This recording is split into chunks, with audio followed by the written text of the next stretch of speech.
Hello all, today I'm going to discuss about the goods return and the credit memo document of SAP Business One inside the purchase module. And throughout the video, I'm going to talk like the different scenarios, like when the good returns and credit memo are going to need, and in which scenario, which document should be made, and how you should handle all those business scenarios.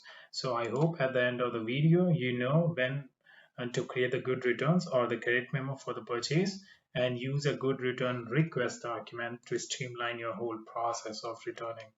Right, so let's say the business scenario is like, sometimes what happen is like, even if you receive everything exactly as ordered from the vendor, you can discover that the delivered goods does not meet the standard of the quality that you required, or sometimes it could happen that some of the items are damaged and you have to return them to the vendor for the credit either before or after you receive the invoice, right? So it could also happen that you already created the invoice, and it could also happen that the invoice is not yet generated and you just received the package and you discover that damage, right? Or sometimes the shipment is correct, the quantity and quality, everything is correct on those, but you want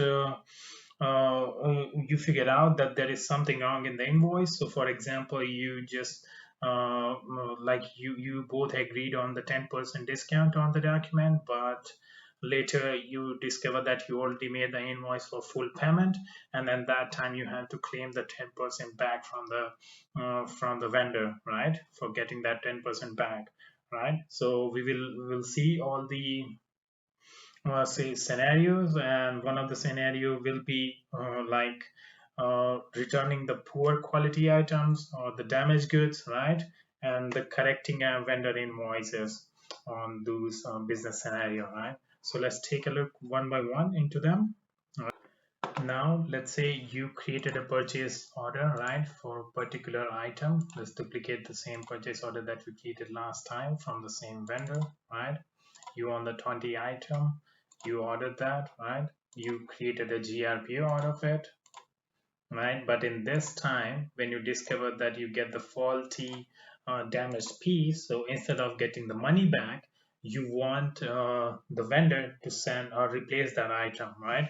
So when you want to replace the item, then you should create another purchase order, right? Or you need to reopen the purchase order which is already linked to that document, right? So I think it's a better idea to reopen that purchase order, and to do that setting, you could go to the administration, system initialization, document setting, right?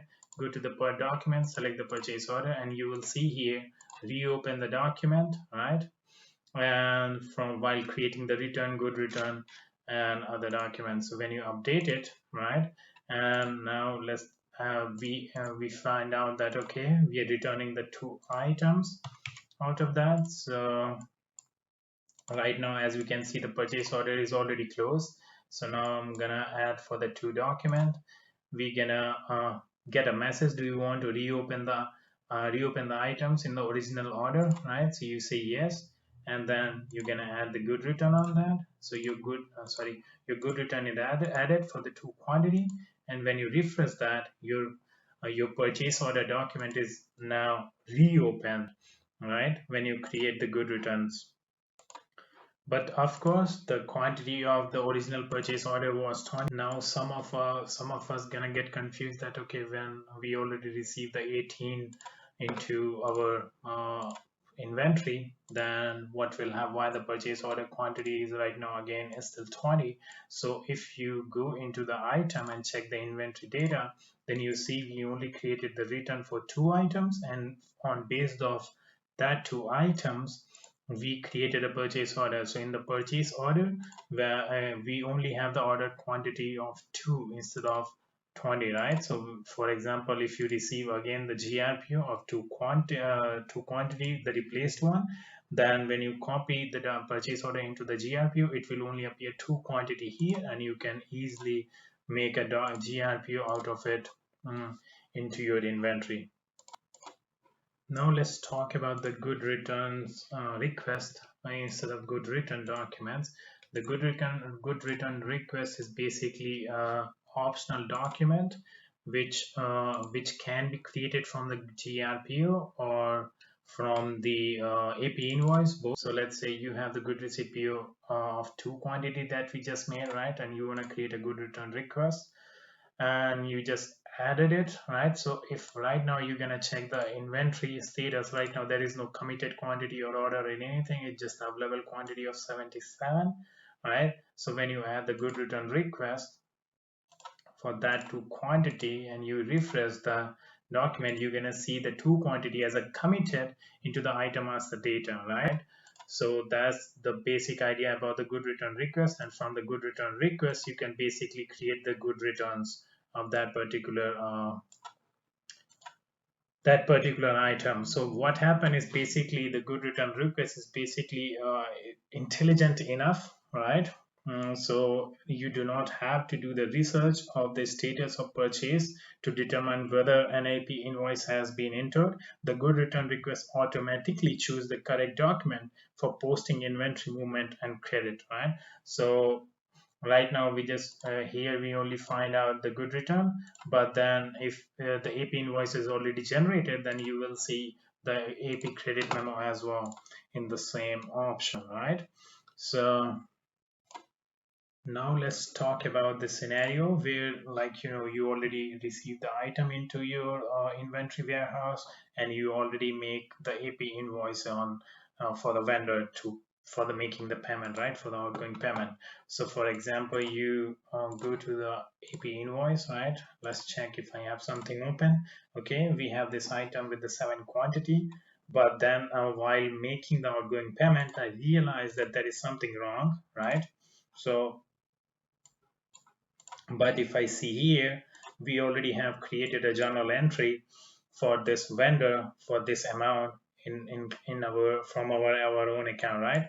For credit that amount to the vendor, right? So but we just find out that okay, there is something wrong, right, in the item, and we just wanna return all the items that we have, right, in the AP credit memo. So we just gonna add the document here, right, with the same amount. And I was like, okay, add, and you cannot change it, blah blah blah. Then when you go to the journal entry, what happened in the credit memo, AP credit memo, is basically reverse the whole entry, and it will put the minus. So it means we're not gonna pay anything to that customer. So it's basically make a negative journal entry against our existing journal entry to balance the whole account situation for the account department. There is another situation which I talked initially about, like let's say you created you ask for like purchasing some items from the vendor, right, and you agreed on 10% of discount from that particular vendor, and but mistakenly you forget about that and you make the invoice for whole price, right? So for example, let's talk about this. We cannot talk about this. Okay, let's create a purchase order, right? So let's say we gonna take the printer. We're gonna take the 20 printer from that particular guys, right? But while making the purchase document, we said that okay, there will be the 10% discount, right? In here, in particular document, and you agreed on that, right? But while making the GRPO, the guy is totally forget about the discount, right? And he send you the total amount of that, right? So if you now see the amount is not added with the 10%, and you already created the AP invoice out of that, and you already paid it, right?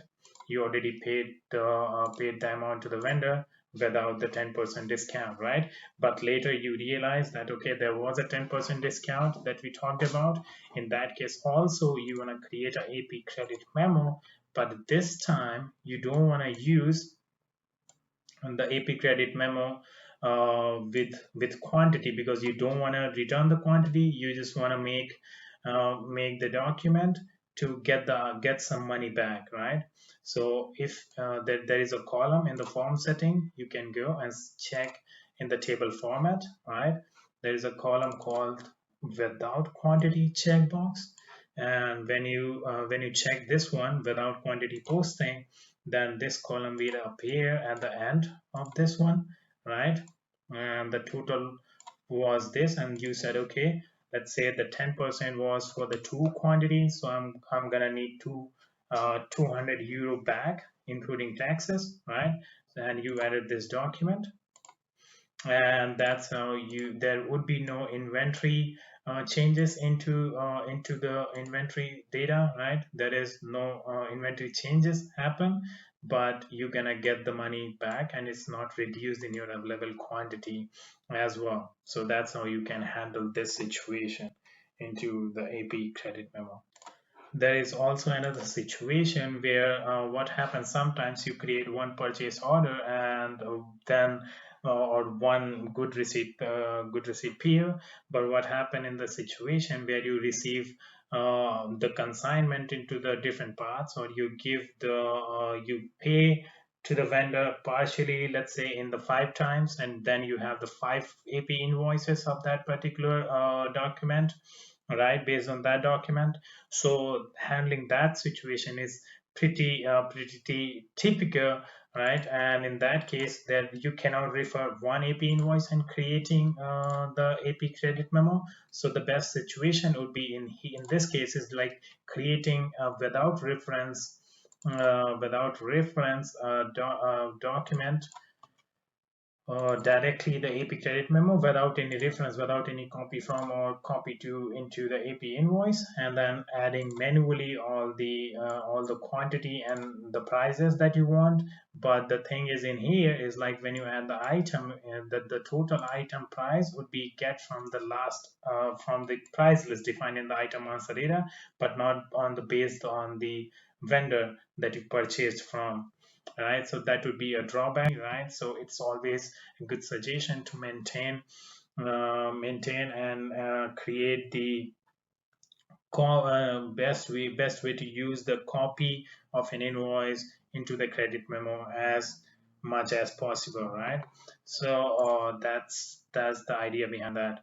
Now there is another scenario of, let's say you ask for the good receipt PO, right, but you made some mistake about. And there is another option, best option, let's say, beside the credit memo and the good returns, is like canceling the original document. So Business One gives you the ability to cancel the marketing documents such as the purchase order, good receipt PO, AP invoice. And when you cancel the marketing document, so what happens is like it create a new cancel document, and both document get closed, right, automatically, and fully reconciled happen into the general ledger, right? So for example, let's say I created the GRPO, right? And in this GRPO, I made the mistake, like I don't want this item into my warehouse, so I want to cancel this document. Okay, yeah, this one is saying that okay, I exceed the limit of 0 days, right? So what you have to do is like you can change the number of days for the cancellation of a particular document from the document setting, and you can check here the maximum number of days for the canceling marketing document is right now, it's 0 that we was getting, but I want to say I want to cancel my document up to 50 days, right? Like Amazon can return the item for like 30 days. So in the same way, so like now I want to cancel this document, and when you cancel this document, a new document with the name of cancellation gonna be created, and when you add this document, then it wanna close this document, and the status of this document will be also closed. And if you're doing the same thing with the AP invoice, then it's gonna also create a general ledger entry to balance the amount in the account as well. Okay, so far what we learned is like we have the different scenarios for the good return and credit memo, and I hope now you know like at what time which document is necessary, right? So for example, you make an incorrect entry of the GRPO, then you can simply cancel the good receipt PO, and the purchase order reopens to create the new GRPO again, right? Or the second thing is like need to return the item received on a GRPO but not at invoice. In that case, you can just copy items from GRPO to good return request and then copy to good return, right? As we already saw that too. Or you need to return the item or credit item invoice on an AP invoice but not at paid, right? In that case also, you can create a good return request from that and then copy to the AP invoice. If no stock movement you need, then you can simply create it without quantity, right? Posting, as we saw from the form setting, right? If you need to return an item that have already been invoiced and paid, then you have to create a AP invoice without reference. That's the only way. Now need to return on credit items from the multiple invoice. In that case also you have to create the AP invoice without reference, and if you do not need any stock movement desire, then you have to use the without quantity required posting that. Okay, so that's all from my side for today, and stay tuned. Thank you.